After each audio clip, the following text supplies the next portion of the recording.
Anthem Blue Cross and Common Threads are helping schools across the country learn about healthier food preparation. And here in LA, they're joined by the Sparks and will provide education, recipes, and knowledge to students and families about healthier options. Learn more at anthem.com/ca/sparks. Anthem Blue Cross is the trade name of Blue Cross of California. Check out great deals throughout the store at Safeway. This week at Safeway, get mega packs of USDA Choice boneless beef chuck roast for $3.97 per pound with digital coupon limit 2 packages. Plus, Hass avocados are 10 for $10 member price. And get Fuji apples for just 77 cents per pound with digital coupon. Also this week at Safeway, get selected varieties of Lucerne milk gallons for the member price of $3.99 each when you buy 2. Visit Safeway.com or head into your local store for more deals.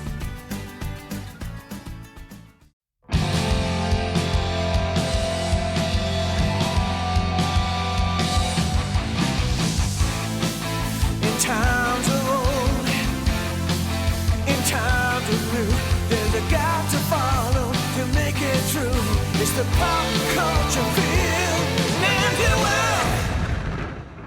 Welcome back, ladies and gentlemen, to the Pop Culture Field Manual podcast, sitting right at the intersection of weapons, action, the military, and pop culture. I'm Israel Wright. Yeah.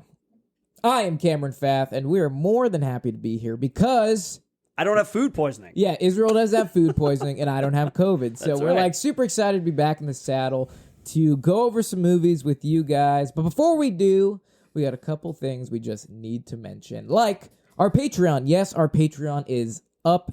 It's live, and it is kicking. If you guys are interested in seeing some exclusive behind-the-scenes content, as well as joining us on a monthly movie night where Izzy and I will sit down, pick a movie, and live stream it, and you guys literally in real time can communicate with us, and we talk with you. It's a good time. What did we watch last time? We watched American Ninja, the original American Ninja from like the 80s. It was terribly awesome. Yeah. And we had a blast doing it. So if that sparks your interest, check out our Patreon. And we just want to shout out a couple of our patrons that are new. Our Patrons. Patrons? Yeah, that's how you say it. Welcome, Automatic. Welcome, Jeffrey Airbar. Welcome, Charles Humphrey, Ulysses Orozco, Marcus Eldridge, William Owen Daniels, Brandon Garcia, and I'm just going to say Maximus Todaro. You guys, welcome to the team. We're glad to have you. What else we got, Izzy? Oh, dude. I mean, you guys can buy us a coffee at buymeacoffee.com/PCFM podcast.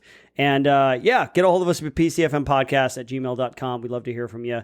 Sounds good. Join our organization. And don't leave our organization and go rogue, which is the theme of today's episode. Yeah, that was you see how I got that in transition. there? That was sweet, dude. Hell yeah. Yes. Folks, sometimes you ever get that feeling like the organization that you work for has some shady things going on? Have you ever felt so convicted that you felt like you needed to break away from that organization and expose their lies to the world at large, risking your life in the process? No? Because you work at McDonald's? Okay, well, that's fine. I guess. Yeah. There's no, I mean, obviously there's bad shit going on at McDonald's, but. Yeah, but nothing that you need to risk your life over. Yeah, no. But that's not the case for some of these heroes, if that's what you want to call them, for these organizations in these movies. That's right. That's right. Today's episode is all about going rogue. Going rouge. Going rouge. It's a nerd fact about me. I actually mained a troll rogue in World of Warcraft, so I'm very familiar. You're all about that troll rogue life, dude. Yeah, you're like a double rogue because not only were you a troll, but you were a rogue troll. That's like extra trolly rogue, roguey troll. Race comes first. Troll rogue. Okay. Rogue troll. That doesn't sound cool. A rogue troll. Did you have loyalty to people? Yeah. Were you part of like a guild? Yeah, I moved around a lot, but I like to do PvP, so I wasn't into like the whole happy, community thing because it's weird. They like have a lot of drama behind the scenes. Yeah, man, people need to. Like, hey, that guy, I heard he's raiding with these people tonight. What a scumbag. No, and I'm just like, this nerdy. Is stupid. I was like, this is stupid. You just wanted to kill other players. Yeah, I just wanted to do player versus player. That's all I cared about. That's why you like Apex Legends. Yes, that's why I do like Apex Legends, but.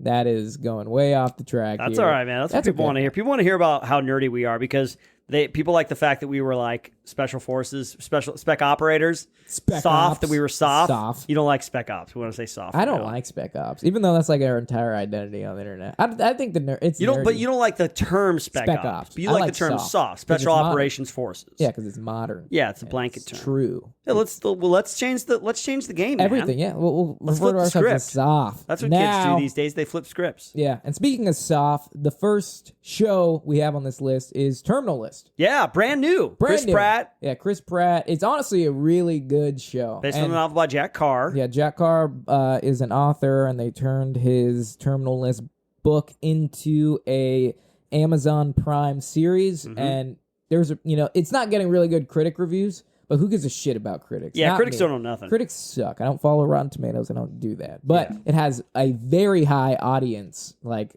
happiness score. That's what I like to call that, the audience happiness score. And it made me happy because not only I think it has a good storyline. Yeah, me too. But the equipment they use, the tactics, like the military advising that went on in this show was pristine. Do we know who it was? No. But fun fact, when they were doing Terminal List, I got a message one day from a guy who's a really big military advisor, and he like sent me a message. He's like, "Hey, dude, I put your name down for military advisors for this Terminal List coming up. So if you get an email, it's probably because I put your name down for it." And I was like, "Hey, thanks, man." I mean, nothing ever came of it, but I feel honored to have been thought of. You were on the recommended list, not the terminal list. Yeah, I was on the recommended. You were on the short list for the terminal list. Yeah, but no, it's super good. It follows the characters James Reese. It's Chris Pratt. He's an officer in the SEAL teams, and initially they like go and they're conducting this like raid to take out a HVT, a big ISIS weapons facilitator, and it just goes wrong. And like, they get ambushed. They get ambushed. And they don't know why. Yeah, it was a setup. They were like, "This is a setup," and everybody on the team died except for Chris Pratt's character, and obviously that will fuck somebody up like crazy. Yeah, they deal with like PTSD and like trauma and stuff in the midst of it, because in the beginning episodes they're telling him like, "No, your buddy," like one of the guys comes back but then he's dead. And they're saying, "No, he killed himself." He's like, he would never do that. But then they're saying that like one of the dudes on the mission panicked, like it was one of the foreign dudes, like one of their indigenous people. Yeah, their SDF guys. Yeah, the SDF guys. They like knew where the facilitator was. That on the mission, the SDF guy freaked out and got them all killed. But then the CIA was like, "No, it was one of your guys that like lost his mind and like got you all killed." And James Reese is like, "You're a fucking liar. This must have been a setup." So then everybody thinks he's crazy, and they do a really good job, because in the beginning I was like, "Oh, this is gonna be about like a crazy guy who has PTSD and made up the entire thing in his head." And then it turns out that like his hunch was 100% correct. 100% correct. Sorry for the spoilers. We're going to spoil this entire thing. I actually have not seen it, but I give Cameron. I'm not non-committed. I'm not, but I give you full permission to spoil it if you want to. Okay, well, I'm totally going to do it. But so the show takes off, right? James Reese, Chris Pratt's character. It starts off, they're conducting a raid in Syria, I think, and it just goes completely wrong. Like, there was insider information. Yeah, they get ambushed. Yeah, they get completely ambushed. Then it was supposed to be covert, but like the enemy's there, like ISIS was there waiting for them. And it turns out that like they had a SDF, which is the Syrian Democratic Force. It's like they're pretty much their indigenous like population military. They brought a couple dudes with them on it because they knew like about the raid and about to ID the guys. Right? Yeah, they knew all about them. But in the mission, that dude ends up freaking out in the ambush and gets everybody killed except for James Reese. And then the CIA like comes in and does like a hot wash where they basically try to get the story from James Reese because he's the only surviving, SEAL. And they tell him that, like, no, it wasn't the SDF guy. It was one of your SEALs that, like, lost his cool and ended up, like, hitting a tripwire and killing everyone. But James Reese is like, absolutely fucking not. I knew I was there, man. Yeah. And you think, it's like, it really harps on, like, PTSD in the beginning. And you think it's like... And trauma, they do a good job of, like, making you, the audience, question whether or not he actually does remember correctly. Because they play, like, in the debriefing, they play, like, audio. And it's stuff they said, but it's, like, truncated. It's, like, shortened and switched around. And you're like, yeah, they did say that, but that's not how it happened. You know? Yeah, and I'm guilty of it because I totally thought that this was going to be this is a series that literally is all about a crazy vet who in his mind makes up an entire conspiracy and just like goes off on a whim on it. Yeah. But then you learn that after some exploration and after like him getting like hunting down a couple people, you're like, oh no. Yeah, it was definitely something happened, and this guy his hunch is correct. Well, yeah, the big turn is they do a good job. It's a great pilot. Like if the first episode is good, it's usually an indicator that the rest of the series is going to be. Usually, not always, but like he's going to do the brain scan. He's like, I really think I need help, and his wife's like, go to get the brain scan. He gets the brain scan, and then dudes try to kill him at the brain scan. Yeah, at the brain scan. Then you're like, what? And then he goes home, and spoilers, folks, his wife and his kid. His daughter are murdered. Yeah, and that sends him off. That's go over the edge. Man. Yeah. Well, in my opinion, I think Chris Pratt's character was more upset when his men died than when his family died. I don't know about that because he's like crying, like he's there at the end of the episode, and he's like, I don't know. I got the feeling where he's just like, he actually cared more about them. I mean, and I think that's what they that's what they meant to do because it's very evident, in my opinion, that like a lot of guys, especially when they come home, like they don't really care about everybody else. Like they're very emotionless. Like they care about their team. Yeah, they care about the men more than like the immediate family. I mean, I was guilty of that. Like fucking when I got home, I was like, if one of my guys would die, I would cry because I remember when Leandro died, I was like fucking bawling. But then man. my grandma just died, and I'm just like, okay, whatever.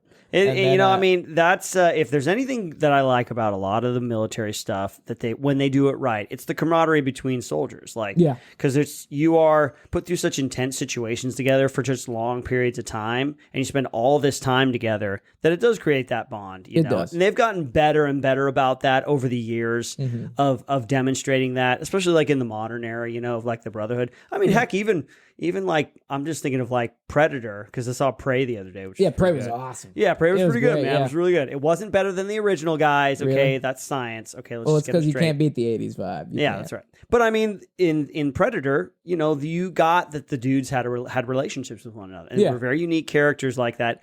That speech that Bill Duke has after Jesse Ventura dies. He's like, you and me, man. We walked out of that, not a scratch. Just you and me walking out of there. When he comes back, I'm going to find him and I'm going to cut your name into him. I'm going to cut your name into him. Oh, you really knew. You really get down dude, in that. Yeah, that movie.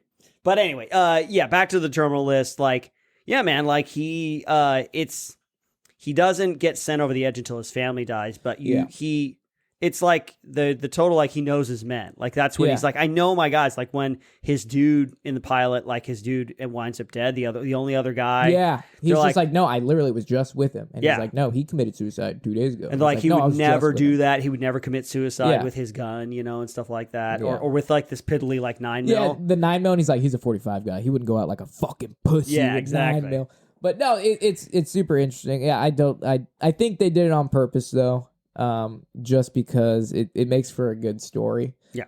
But yeah, as the series goes on, you start to pick up like, James Reese is totally right, and he starts hunting down, Dude, brutal. There's like a crossroads in it, or what is it? Not a crossroads, but a Y, like left road or right. Like he has to make a decision. Oh yeah, that's a crossroads, right? He comes to a crossroads. Go right, and he's like, okay, well, do I go after the assassin that went after my wife and kids? Yep. Or do I go after the guy that called the hit? Yeah. And like he chooses to go after the guy that kills his family, and that when he gets him, dude, that's such a intense scene.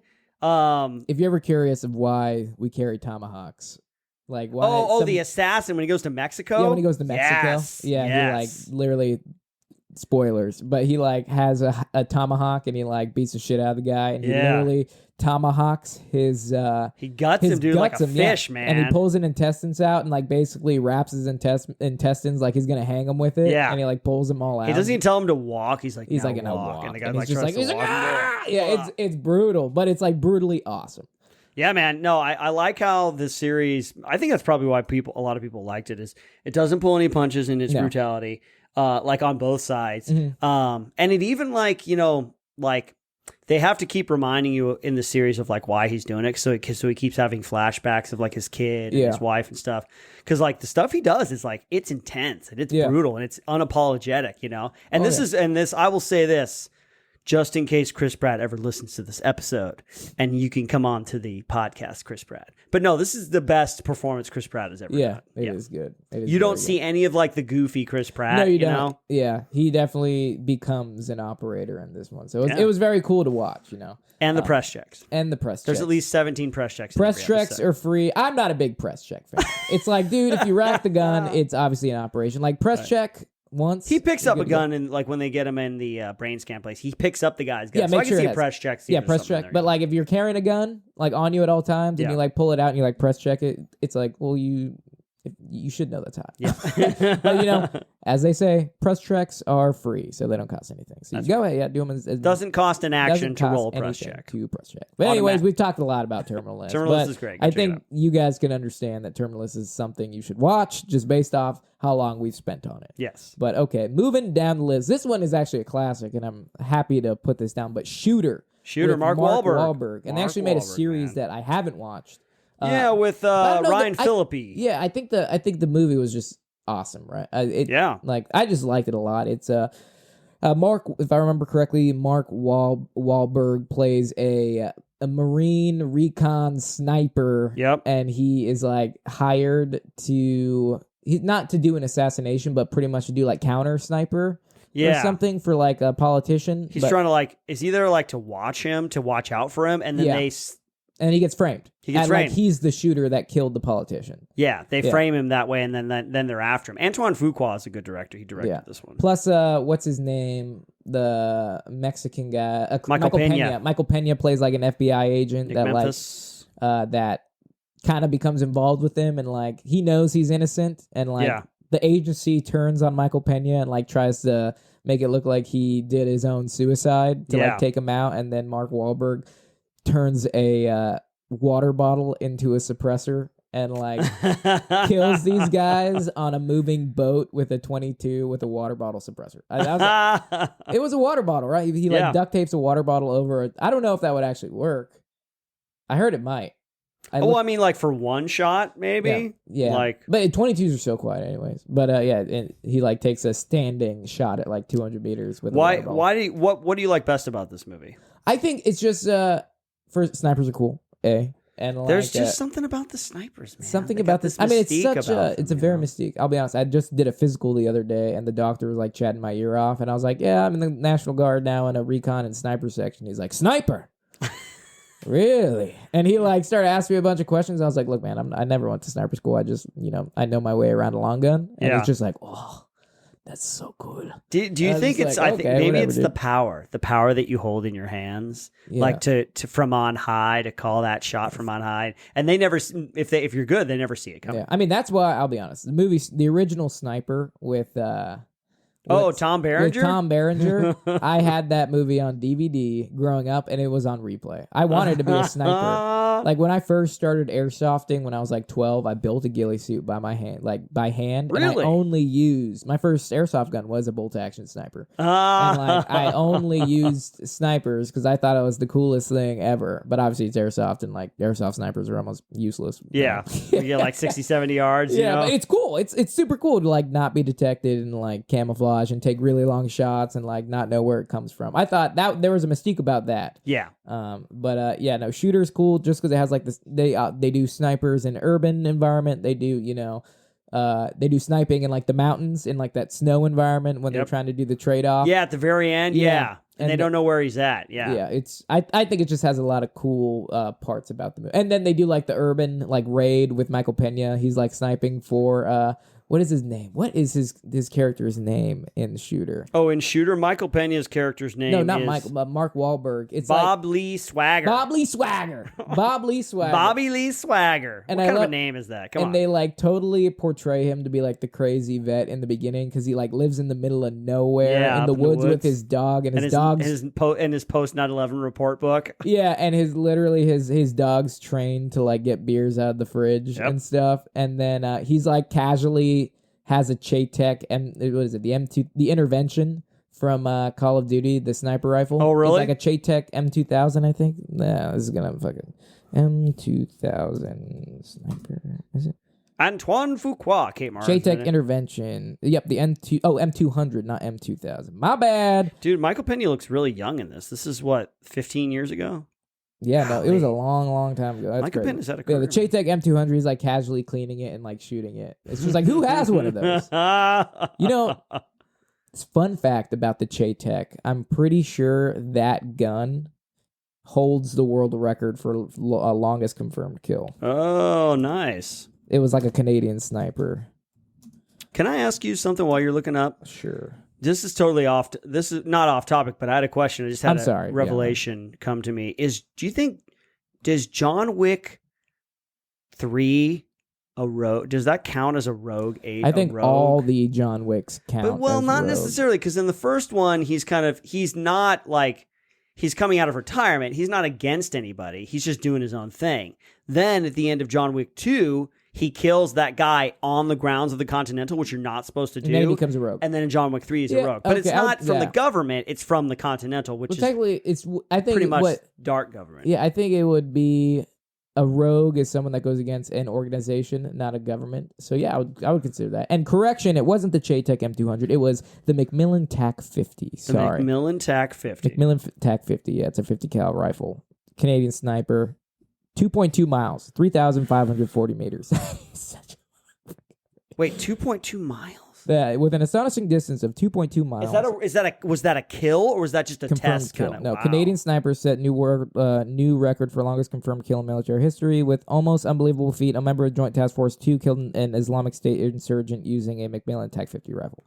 Oh my gosh. You can almost you shoot nice. it and then you pack up and then walk away and then it hits him. Killed, yeah, literally. But anyways, that's super cool. Good information. Not intervention. It was the Macmillan TAC 50. We're going to have to, maybe we'll do another sniper episode sometime. We have to. Yeah, if you haven't, check back our season 1, folks. We did a cool sniper episode with Richard Ramos. Richard the sniper from Gameology. Yeah. The Wanderer. That's right. He wanders the earth. Where is he now? That could be a new segment. Where's Richard today? Where's Richard now? But anyways, all right. So that's Shooter. Yeah. I think that was a good one. Haven't seen the TV show. Have you?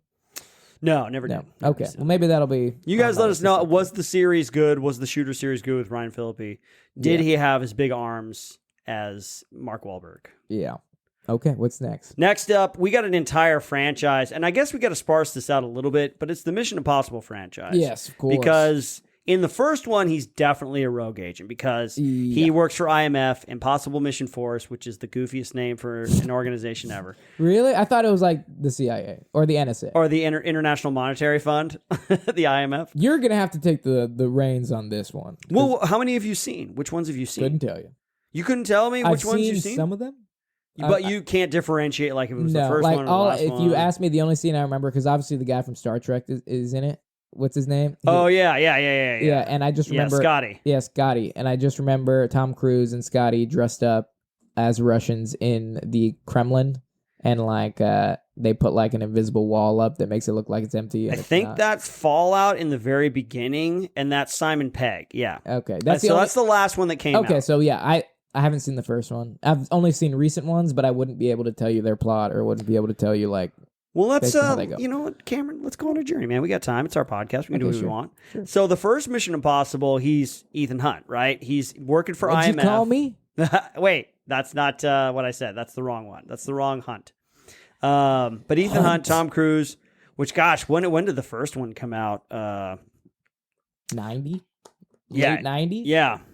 It's old. It's on Netflix. They're all sitting there 1996, yeah. They're all on Netflix just sitting there calling out to me hey, watch me so Israel doesn't think you're a fucking weirdo. They're all good, man. You got to watch, I forget what I told you to watch last time, but there's other ones that you need to watch. But anyway, so he and his team are on a mission. They're trying to get this, what's called the knock list, which is a list. There's 2 lists. There's CIA undercover operatives. There's the name of their real names, and then there's their fake names. You put them together, you can decode it, and you can find any CIA agent in the world and kill them. So it's big information. Somebody's trying to steal it at this party, and him and his team are there to stop them. But there's a different team that comes and kills his team, and he doesn't know what's going on, or he finds this out later. They all start dying. Stuff starts going wrong. He's like, "What's going on?" And they all just get killed. And then so he kind of escapes and goes back to the safe house, and or he goes to a restaurant. And there's like a famous scene where the dude, his handler, the higher up in IMF is like, we think it's you got stuff to answer for because your whole team's dead. You're the only one that survived. He's like, what about the team that you had? And he like counts off all the people and stuff, and then he takes his little chewing gum explosive and throws it against the big aquarium that they're next to and explodes. And that's the cool scene where you see him like jumping over the banister with all the water like rushing towards him. You ever seen that? And you gotta good. The first this is the one's first great. one. This is the Okay, first so one, I have to watch the first one then. There we go. So that one, he's definitely a rogue agent. The second one, like he's back with IMF, I think. This is the one with that was directed by John Woo that was like super duper mega ultra Are action. they all different directors? Yeah, I think they're all different directors. The last couple, Directed by Tom Cruise, starring Tom Cruise, executive produced by Tom Cruise. he only if he knows what's good for him, he doesn't direct. He only like produces and stuff. The more I feel like the more power Tom Cruise has in a movie, he's like the non-accredited AD. I feel like anytime Tom Cruise is in a movie, he's like. I don't know that he does that. You don't think so? I You don't think he's Tom all Cruise about is like all about being like in everybody's? I think he's a micromanager. Well, Would you say when that? he has power, I think he is like because I think if you want to talk about Tom Cruise for a second, like the Mummy, that Mummy movie, the one that tank that was horrible. Did you see that? No, I It was didn't because I knew it was going to be It was garbage. Because you can't redo the Mummy. First of all, you can't call it the Mummy and not have Fat Guy Now. What's his name? Brendan Fraser. You can't have Brendan Fraser That's the classic and not call Mummy it a series. mummy. Yeah, you can't do that. Well, the thing about that one is that this is all just rumors and hearsay. And Tom Cruise, please don't hate me, because he'll come on the podcast someday. Yeah, right. But the rumor was that he had way too much power, and he essentially tried to micromanage that movie, which is why it turned out to be such garbage. Because they got a dude who was kind of a newer at the director's seat, like maybe he'd done second AD stuff or first AD, but Tom Cruise kind of like took over and like really just messed everything up, which is why it's weird seeing Tom Cruise in a bad movie because he's so dedicated. He's such a hard worker. Yeah, he's one of the best like actors of the generation. One of the last one of the last true movie stars. I would say so. But quick side note, who do you think nowadays would you consider, like at least in the last 10 years, would you Henry Cavill, I think is like a legit movie star. Denzel Washington, he's doing like smaller films now and kind of directing. Do you think there's any new actors on the scene, like younger? Because Denzel's obviously getting up. Robert Pattinson, he did the Batman thing. Yeah, he's been up and coming, or not up and coming, but he's been on Lighthouse. He did Lighthouse. My he's a real actor. He's an artiste. Yeah. Back to Mission Impossible. That long roundabout. I think if you guys at home, let's play a little game. Which Mission Impossible movies are they actually rogue agents? Because I think 2 and 3, 3, I think he gets betrayed as well by somebody within the organization. Maybe it's I forget the guy's name. He was in it's not Mission Impossible Watchmen. without some sort of espionage. Yeah, they can't just and make some sort of mask thing. They always got to pull off the mask thing. A skin mask? A skin mask, yeah. It's Mission Impossible. They don't just make a movie about them doing like a CIA mission that goes really well and they go home to their families. Yeah, it's not like afterwards. 20 minutes long. We're like, okay, that was a good mission, guys. Yeah. Good, yeah. Did some really good. Here's the AAR, sustain. We need to, improve. The masks could look a little bit more realistic. Yeah. But we could use them a little all bit in all, more. good job. Yeah. End credits. But I think Rogue Nation, they're separated, and I think every time after that they're separated from the IMF.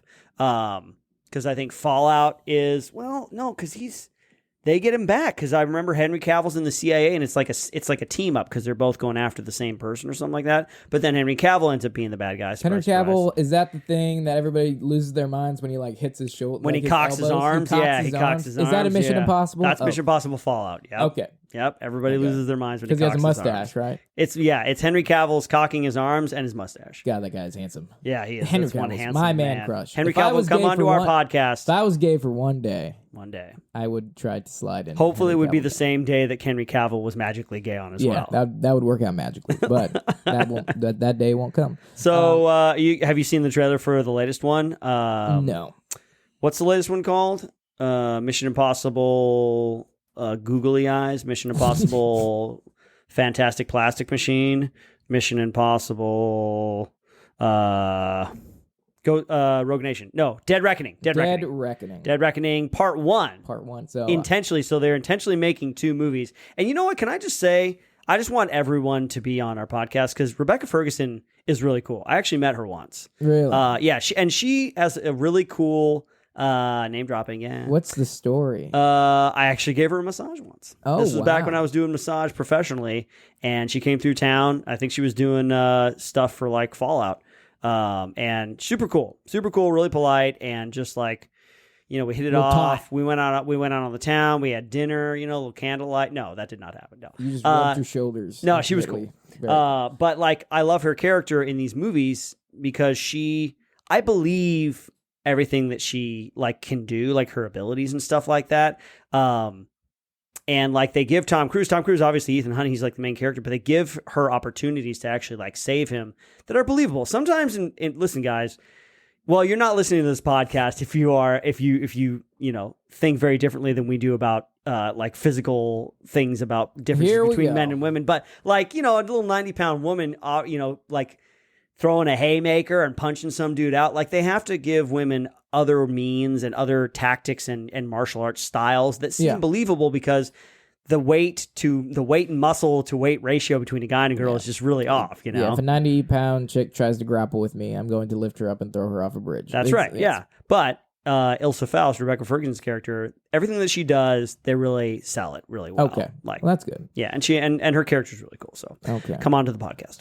Come on to the podcast. This is really just one long running advertisement for any celebrity that happens to listen to this podcast. Yeah. You are just shoot us an email at just shoot us an email. Yeah, pcfmpodcast@gmail.com. I mean, we'll try to figure. We'd love to have you. Yeah, we'll try. We got a very extensive guest list, and honestly, that's why we haven't had guests, just because we don't know who to pick. That's right. Yeah, we don't want to hurt anybody's feelings. Yeah, no, we're good guys.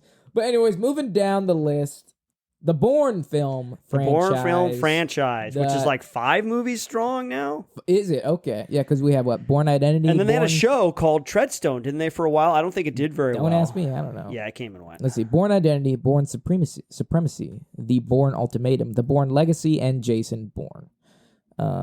Consists of action thriller installments based on character Jason Bourne. My God, it's Jason Bourne. Yeah. That's probably the most iconic. That's why I know this movie. It's just the meme. Oh my God, it's Jason Bourne. I didn't know that was a meme. That's funny. Oh, huge meme. Like if you see like some person doing something crazy, and someone will put like an edit saying, "Oh my God, it's Jason Bourne."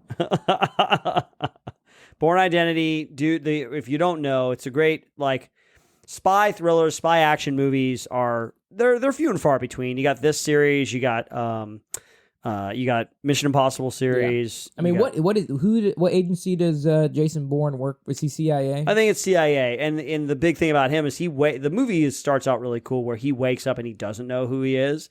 And yet he finds the cleaner. And yet he has these abilities. He knows different languages. He knows martial arts and all that kind of stuff. Well, it turns out he was like a part of this super top secret program in the CIA called Treadstone, where they were basically like brainwashing them into becoming super spies. But then and then their activation words, kind of like the Russian, like Winter Soldier type. Yeah, exactly. Well, a little bit less. He loses his memory, but then they activate other spies to go after him, and they know who they are. It's just like they're deep undercover, So it's all about him finding out what happened and how he gets his identity back. And then he has his identity, so they have to change the title of the movie to, I think it's The Bourne Supremacy or The Bourne Ultimatum. Yeah. No, Supremacy, right. Ultimatum, Legacy. And then Legacy, which has Jeremy Renner in it, and then Jason Bourne. Mm-hmm. This is the movie that invented the motion sickness scam, right? Yeah, part two really overdid it. Like part 3, they brought it back. They brought it down a little bit. The Ultimatum? Are you saying like Supremacy was just like, oh my God, I can't watch this? Yeah, the Supremacy made me sick. Was like a Cloverfield? Yeah, it made me sick to watch the movie, like motion sickness. In the third one, the Ultimatum, they did a better job. Like they really overdid the shaky cam. Good old Doug Liman directed the first one, and then I think they went off and he might have come back, but yeah, these movies are great because it's hard to balance the spycraft and the action, right? You either go like one way or the other. But I thought these movies it's almost like a mystery movie, you know what I mean? And then I don't know much about spycraft in general. What I've learned, I've long since forgotten from my time in SEER school. But like the idea of like hiding your identity, using alternate identities, like very Taken type stuff.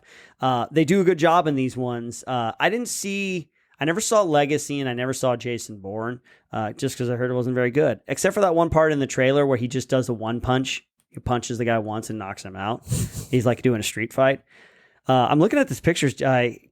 Matt Damon looks very young. The first one came out in 2002. Oh man! So literally 20 years ago. 20 years ago. That's crazy, man. Yeah, I think this is the one that made him like a star. Yes, absolutely. Like he'd had like some little Because when bit. I think about Matt Damon, they're like, oh, like what movies is Matt Damon in? The first movie I think about is the Bourne series. Yep. I think that made him the star, right? Yep. Because what can you think of any other movies before Bourne? I mean, I think he had a smaller role in like School Ties. Well, Good Will Hunting that came out in 1997. But That then was he was big in Departed, but that was after. That was 5 years. That was 4 years after. And then Good Will Hunting came before. So Good Will Hunting, and then Talented Mr. Ripley. But these are like drama-y kind of things. You know, this one kind of made him like an action star. Yeah. Yeah. Exactly. But yeah, no, Bourne film franchise definitely made it on the espionage / going rogue list. It was a no-brainer just because there's so many of them. Yeah. And like, it's you almost have to. It's a legacy. And he never is working for the organization. He's always going rogue. He starts rogue. Yeah. You think they'd fire that guy afterwards because they're like, oh, he's got a pretty bad track record. Yeah, he's just always like Mission Impossible. Like, maybe Tom Cruise would be like, maybe I should start my own organization that's like less corrupt. Yeah. The PMF, the Possible Mission Force. Yeah, exactly. Speaking of Tom Cruise, you have Jack Reacher here next on the list. You're gonna have to take this one. I never saw the movie, but I've seen the series on Prime. Okay, well, you can talk about that because the movie I think is good. I mean, there's a very iconic scene where he's like at a bar and a bunch of people like surround him and he just beats the absolute crap out of Does he like monologue 5 or 6 before he guys. does it? I feel like he does that. He's Maybe. like, listen, guys, this is going to go bad for you. He has to. I want do you it. all to leave right now. I'm going to give you a chance. Well, the thing that like blows my mind is like you think of like we've talked about using veteran status to like give a character depth, right. but Watch out for him. He's an ex-Green Beret. he's an ex-Green Beret, Special Forces Ranger Sniper, and it's just like ooh, watch out. But in Reacher, he's an MP, and I'll be honest, they lost me at that. They totally lost me at that because it's. And, you know, I'm just being a fucking asshole, to be honest. Because, like, any soldier has the possibility of being really dangerous if they, like, practice, even if they're a cook. I mean, look at we worked with the Krav Maga guy. Yeah, Omer. Omer. And he's like, I mean, he was an ammo handler. Yeah. But he could beat the absolute shit out of me. Right, yeah. Yeah, so, like, that's why, you know, I don't give the benefit of the doubt. I do give the benefit of the doubt to like some of these characters, but like a military police officer, I'm just Okay, well, let me say this then, because the TV series, it's credible that he's an MP because they make it like a Sherlock Holmes kind of thing. Like he's very deductive reasoning. Yeah, that's what I've heard about the show. That it's almost mystery based because he's solving a crime. It's very much of like a rogue, detective kind of thing. Yeah, it's actiony, obviously, because the guy they get in the Reacher series, apparently in the books, Jack Reacher's supposed to be like this huge hulking dude, and they do that in the series. Yeah, because you got the guy from Blue Mountain State. Yeah, and he does a good job. Yeah. And he's supposed to be a little socially awkward, and he is, but like he's very like observant, you know, and he's very it's very Sherlock Holmes. That's basically he's like a buff Sherlock Holmes. Okay, well, like he puts the pieces together. He's very observational and like he's like Monk. Yeah, he like can see things and understands. Yeah, exactly. Yeah, he's not a germaphobe. Definitely not a germaphobe. He puts some dudes in the dirt, man. Pretty hardcore. But I like the series because it's one of those like very unapologetic kind of series. It doesn't, you know, there's not a lot of like hardcore messaging. It's like classical kind of storytelling. Sure. And I really I appreciate. I think I can recognize good like detective-y type stuff like in Sherlock Holmes and then in Reacher series. Like when there's a little thing on my mic here.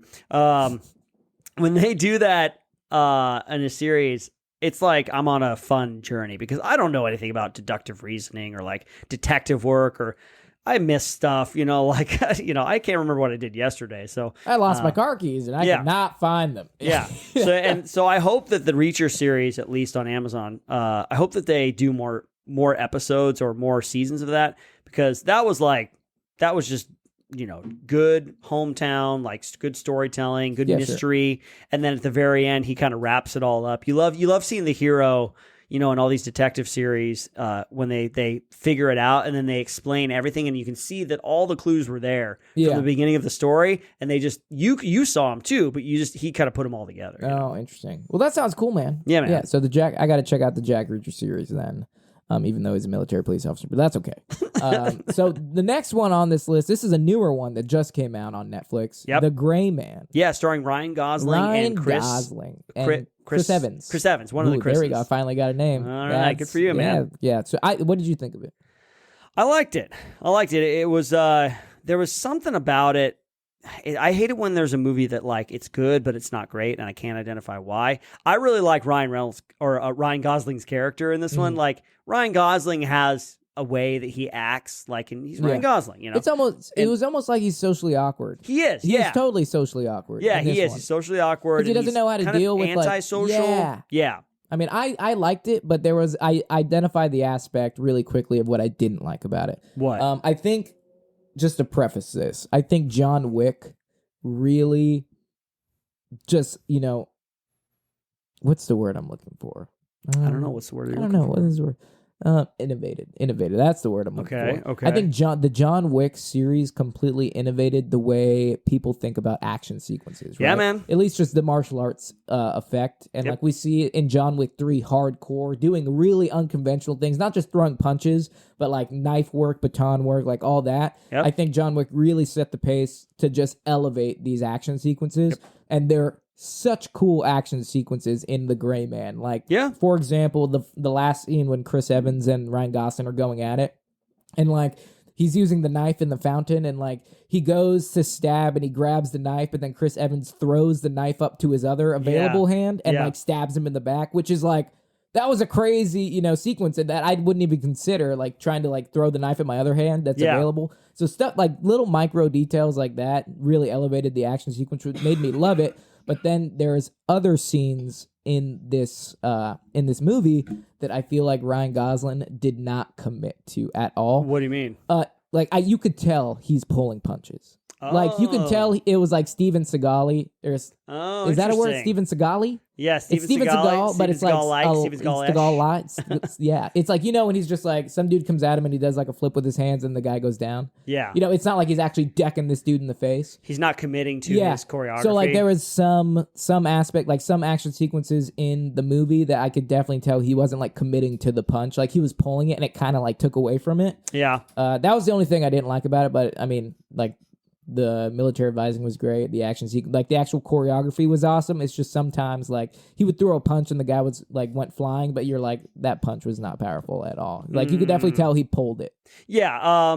Final thoughts on Gray Man. A good entry into the kind of spy action kind of movie. Little heavier on the action, little less on the spying. On the spying. Yeah, it was more of an action movie because you know who the bad guys are. And there's like the little bit of betrayal by that Asian CIA agent at the end. So I like that it's like nobody's ever quite good.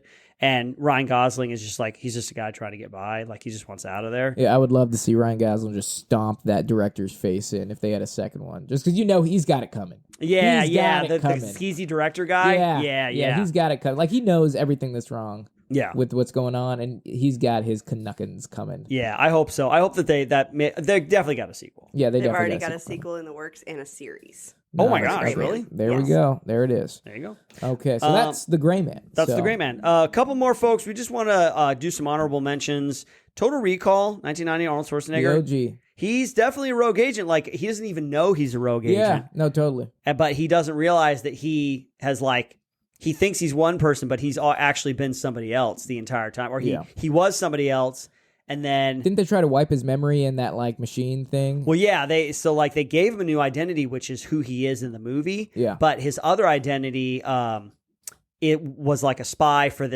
for what's his name in Cohagen. Yeah. But he's like, I don't want to be that guy anymore because that guy's a bad dude. Mm-hmm. So when they try to wipe his mind, he escapes and he frees Mars. He starts the reactor Quaid. Yeah.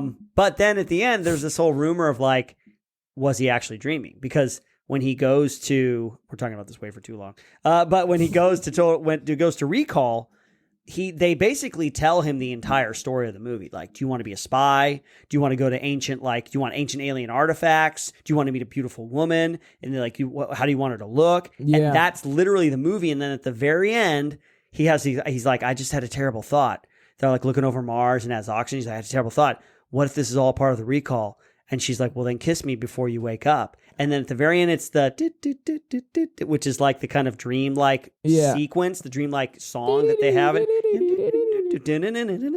And then it ends. You're like, oh, wait, was it all a dream? It's kind of cool. Oh, man. Yeah, great and honorable mention. I definitely think it falls under the curtain of going rogue. Yep. And then looks like we also have Hunt for Red October. Hunt for Red October. Which we've mentioned in the submarine episode. Yep. Right, that's a great one, going rogue. It's the most Scottish Russian sub commander ever. Yeah, Going rogue. He goes rogue from Russia, man. Yeah, absolutely, just with his accent. Yep. But then you have what? Hitman Absolution. Hitman Absolution is, we'll just Based off real the quick. video game real quick? It is the video game. It's the video game I'm thinking of.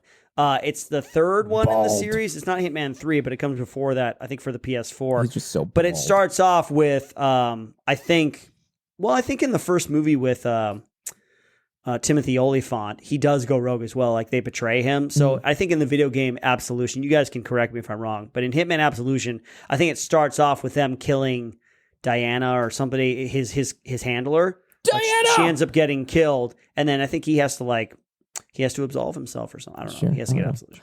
And then circling back to Chris Evans, we have Captain America, Winter Soldier, and Civil War, which Captain America goes rogue in those ones as well, right? Yeah, he really does. Yeah, he turns against S.H.I.E.L.D., but then S.H.I.E.L.D. ends up being, infected with Hydra, and then in Civil War, they kind of continue that he's got the Avengers, but then something happens and he has to go rogue because they're after his buddy, Bucky. Yeah, Bucky, the Winter Soldier. And he's like, rogue, he's good. Yeah, he's good. Yeah, he defends him and then he goes against Tony Stark. So. Yeah.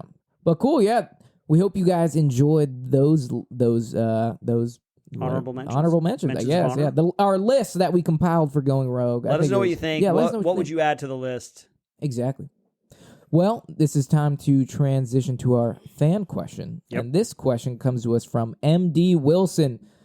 Is it MD Wilson Music Everything? Okay.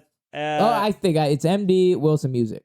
Okay, and then it starts. There's no period there. Sorry about that. We wrote your name down wrong, MD Wilson Music. But he wants to know, or she wants to know, everything considered, if you can go back in time in your enlistment, are there any things you would look back on and wish you would have changed / done differently? I would have stayed in longer. You would have stayed in longer? Yep. I mean, obviously my life has been what it has been, and I'm glad where I'm at. Where I'm at, but everything monumental in terms of content creation has happened within the past 4 years. Yeah. So if I would have done 5 more years or something, I would have gone to Afghanistan. I probably wouldn't have went to Ranger School. Maybe I would have been able to go over to Okinawa to the battalion over in Okinawa for first group. That would have been pretty cool. Yeah, and then you would have 10 years underneath your belt, and you could be super badass. And I'd have 3 or 4 deployments. Yeah, that'd be just super salty and stuff. Yeah, because I heard the deployment that we did as I was leaving and out processing, the one to Afghanistan right after that was pretty boring. So I would have skated by. Actually, I heard the one after that was pretty hairy too. Really? So that might have been the one where I bought it. So maybe it's good that I got it. Okay. What about you? Yeah, definitely, man. When I actually made the 2nd Ranger Battalion Best Ranger team for the competition, the Best Ranger competition. Yep. It was after my deployment, and I was the last guy to get picked up because, long story short, 275 won the Best Ranger competition, and we used to have our first sergeant Horsauger. I used to see him at the bars all the time, and he was the winner. And I would see him at the bars, and I would always get wasted, and as a joke, I would look at him and yell at him from across the bar. I would say, "I'm coming for your fucking spot, man!" And then he was really good friends with my first sergeant, who, long and behold, came up to me, and he's like, "Are you talking shit to Horsauger?" And I'm like, "No, I don't know what you're talking about." And then he was just like, "Okay, well, you're going to Best Ranger then." And I was like, I did not want to do that because I just took a fire team, and we were supposed to go to Afghanistan. So I was like, it's a no-brainer for me. I want to train with my guys instead of leave for because Best Ranger, it's not just you go there and do it. It's you make the team and then you go down 6 months in advance and do a train up so you're ready. Yep. So you just spend a lot of time. And I was like, well, I want to work with my team because we're coming up to go to Afghanistan. And I would rather, dial in our SOPs and TTPs and know my guys, so that way I'm very confident going to deploy. Yeah, man. Long story short, the deployment was taken from us, and I rejected the seat that they gave me. Both. Yeah, so I should have went to Best Ranger and tried to do it and competed in it, and I ended up saying. I was like, no, I don't want to do this. And I gave that exact explanation. And the guy at the gym who was a civilian that I ended up not liking after this, because he was just like, well, I guess you got like a tiny heart, huh? And I was just like, I don't have a fucking tiny heart. I literally want to He deploy. called me chicken. Yeah, you call me chicken man. But no, looking back on it, I definitely should have went and tried to do Best Ranger and be part of the team, because that's such like a staple in like military. Yeah. Because like Best Ranger, for those that you don't know, it's not just regiment; it's an entire army thing. And as long as you're Ranger qualified, you've been to Ranger school, you can compete in it. So it's literally the most in shape and the best out of all the units. So I was pretty stoked to even be picked for the team. Mm-hmm. And I wasn't in the best shape either. They picked me as a quote-unquote wild card. And because they're like, you have a lot of potential. Because we just got back from Syria and I wasn't able to run or stuff. But I was still able to like perform decently well enough to think, or to at least install some confidence in like the trainers that they're like, yeah, this guy can make it. Nice. So yeah, if I went back, I would definitely go to Best Ranger and do it. But we hope that answers your question, MD Wilson Music. Now it's time for the game. The game, and I cannot see it, so I'm assuming that you are the game master. I am the game master now. Cameron, this is a simple one. It's called For the Cause. For the Cause. I am just going to read off a character's name, and you're going to tell me what organization they work for. Easy peasy, lemon squeezy. Let's do the warm-up. Sure. You should get this one because I literally said it during the episode. IMF. Oh, that's great, man. Ethan Hunt, IMF, the Impossible Mission Force. Sorry, I just went on a hunch there. I shouldn't have said anything. That's Should have great, said PMF, man. the Possible Mission You're Force. going to go into the Avengers because you obviously have psychic powers. powers. Yeah, I'm That's getting a Raven signal. Yeah. All right, Sorry, next I forgot one. where I was. Next one. This is the real deal, Holyfield. Okay. James Bond. James Bond, he worked for MI6. Correct, yeah. Yeah. Which is that's The British a real organization. CIA. Yeah, it's a that's real their organization. CIA. Yeah, okay, it's the cool. British CIA. MI6. There's a show on Netflix, I think, called MI5 that's supposed to be pretty good. Is it? They're like just below them. It's like they're Get like Smart. FBI, yeah. Remember Get Smart? I remember Get Smart, yeah. Oh, man. I love that. I like the movie, actually. Okay, next one. Solid Snake from Metal Gear Solid. Oh, no. See, And there's a couple different answers. what is it? Wolf Brigade or something like that? Wolf Squad? You're in the ballpark, buddy. You're in the ballpark. Wrong animal, though. Wrong animal? It's not a wolf, but it's close, right? Solid. I'm not gonna say anything. Is it Solid? Oh, man. His name is Solid Snake. His name is Solid Snake, and then he has... Is it not a wolf? It's not a tiger. It's not a lion. I don't know, man. Oh, my. Yeah, oh, my. I don't know. What is it? You give up? Yeah. Foxhound. Foxhound. Yeah, you worked for Foxhound. And then the also acceptable answers, the DOD and Philanthropy. Different organizations. Okay. Okay, next one, Clarence Starling from Silence of the Lambs. Hello, Clarice. Clarice, sorry. Clarice. Hello, Clarice Starling. Clarice Starling. She works for... Is she an FBI? Correct. Yes, She is in the okay. FBI. Yes. Oh man, that was a long guess. Dude, you're pound for pound. You're hitting them all, man. Except for Solid Except Snake. for Foxhound, yeah. Except for but Foxhound. that's okay. 'cause So you're that's 2 out of 3. make-believe. All right, next one, Red Skull from the MCU. Oh, Red Skull. He's part of Hydra. Correct. He's the leader of Hydra. Yeah. Hail Hydra. Hail Hydra. And then next one. Oh, this is coming up actually. Cassian Andor from Rogue One. Rogue One. His series is coming up. Andor. Cassian Andor from Rogue One. Who did he work for? Who does number 2 work for? Is he part of the rebellion? Is that what it's called? Correct. It's the Rebel Alliance. See, yes. We've talked enough about Star Wars where if I got this wrong, I'd be like, well, you only can, there's Even like if the you've Empire. never seen a Star there's Wars like movie. the Empire and there's the Rebels, and that's it. And then there's the New Order and the Resistance, which is pretty much the same thing. I don't know why they did that. Tyler Durden from Fight Club. Oh. What was the name of the ultimate dream, of the ultimate plan? Wasn't he like a loser in the beginning of the film? Well, yeah, essentially. See, for me, I'm like, I didn't know he worked for an organization because I haven't seen Fight Club in a long time. Not the actual job he had, but okay. what was the big thing that they were working for at the end? I don't remember. I don't remember at all. You sure? You want to give it a shot? Because in my mind, I just keep turning to Wanted. Yeah, think of all the buildings falling down. Think of all the stuff they were doing, the fertilizer, all that kind of stuff. Yeah, I haven't seen the movie in a long time. It's Project Mayhem, the ultimate plan of Tyler Durden. Yeah. Oh, okay. Yeah, see, it's been so long since I've seen Fight Club, and I just watched Wanted recently, which is kind of similar. Like, loser turned into, ultimate badass. Yep. And I don't even remember what I don't even know what that organization was. the Legion or the I don't remember. If you're listening to this, let us know. Yeah, and Wanted, Angelina Jolie, James what are they McAvoy. called? What was the the name Brotherhood, of the organization? the Brotherhood or something. Morgan Freeman ends up being the bad guy. Okay, one more. You Last get one one. more chance. Okay. Jill Valentine and Chris Boulder Punching Redfield from Resident Evil. What organization? This is Resident Evil 5 specifically. Oh man, do they work for? Oh my god, I just watched the Resident Evil thing. Don't reference that show. I know it's terrible. It is so so bad. It is so bad. But I'm. What are they called? Oh shit! Umbrella. No, that's the bad guy organization. Oh, okay, That's I the thought they evil all worked organization. for Umbrella, and then that's like going rogue scenario too. Or Umbrella No. tries to kill them. Well, let me that's the talk only about thing the first one. Have you played the first game? I don't What- play any of the games. Oh, you haven't played any I play House of the Dead on arcade. Okay, That's what I do. There's no that. Nothing means anything in that game. It's just shooting. Yeah, that's all I know for zombies. All right. Well, I personally would have accepted two answers. There's one answer here, which is the BSAA, Bioterrorism Security Assessment and Alliance, which is kind of who they end up working for internationally after the series of events at Raccoon City, where they worked for STARS. Which is the special SWAT unit at Raccoon City. STARS. I'm a member of STARS. Stores. But so you're wrong in that one, and you got the video games wrong, but you got the movies pretty much right. Okay, well that's good, and not the TV show because that Resident Evil TV show literally blows. Yeah, never watch it. Never watch it. Don't waste your time. Yeah, I wasted wipe 4 it from your episodes. mind, Yeah, I so wasted there's 4 nothing to do. hours, and I'm never gonna get those back.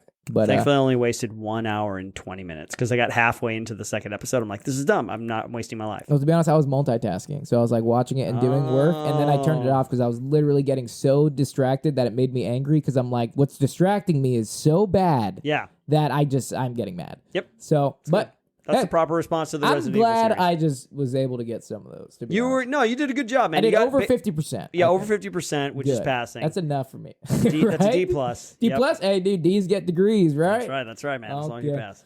Well, folks, that's all we have for you on this episode of Pop Culture Field Manual Podcast. We hope you enjoyed going rogue, and if you do work for that McDonald's and you notice something is corrupt, don't be a coward. Stand up and fight. Cue music.